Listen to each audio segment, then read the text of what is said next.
For today's video, we are going to cook tahong. Yan, green shells.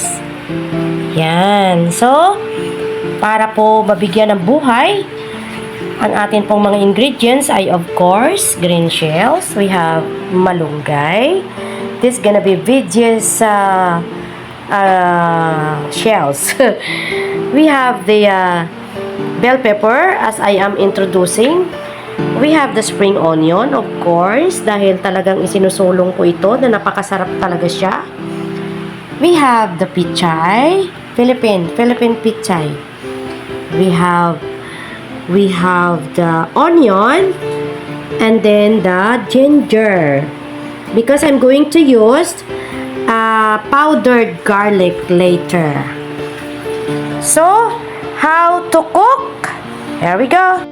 And of course, you have to remember always that when you are, yung nagigisa tayo, saute in English, we always have to put some oil.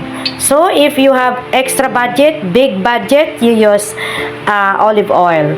If only katamtaman lang, use vegetable oil or canola oil. If not, then ordinary oil in the market is okay. So now our oil is already hot. So ipagsasabayin po natin itong onion and ginger. Ayan. So mix. Bring it to half cook maybe. Kaya kayo na rin po ang determine kung kailangan na bang ilagay ang the rest of the ingredients. Now is the bell pepper. Wow. Sarap. Looks good. And then, spring onion.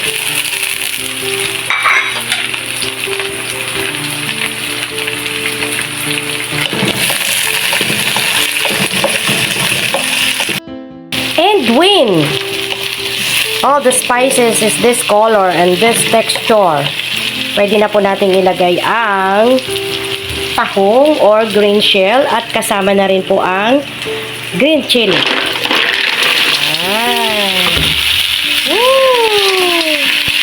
Ang sarap! Kung makikita po natin, some of the shells are open na.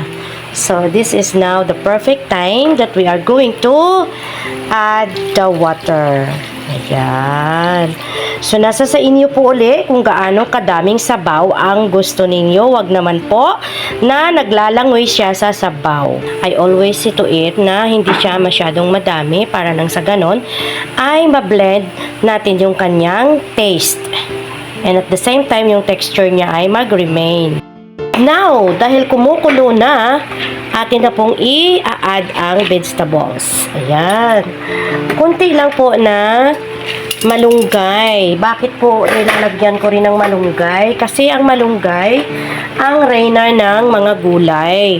So, kalagyan mo lang po ng konti, yung parang garnish lang siya sa iyong lulutuin. Huwag mong dadamihan kasi papait po siya. So, ang kanyang main vegetables talaga niyan ay pichay. The malunggay is only the garnish or spices. You don't need to mix much yung halo ng gulay. All you have to do is just cover. And after a few minutes, try to open it up and go back to it so that you know how is the texture. At ngayon po ay pwede mo na siyang haluin ng konti para hindi po malamog ang mga gulay. Ngayon po ay atin na po siyang i-season. Okay, pag medyo hindi kayo satisfied sa kanyang sabaw, mag-add lang po kayo ng kahit isang tasa kasi na-absorb na po sa kakukulo niya. We are going to season. We have the black pepper. Yeah, black pepper to be sure. We have the garlic powder. And alam nyo na to. And this is now our green shells with vegetables. Ayan, napakasarap po niya. Pero huhusgahan po yan ng aking BFF kung masarap ba talaga at siya ang maghuhusga para sa inyo. Hi! Eto na! Titikman ko na itong ginawa ni BFF ko. Ang gaano kasarap! Wait lang ha.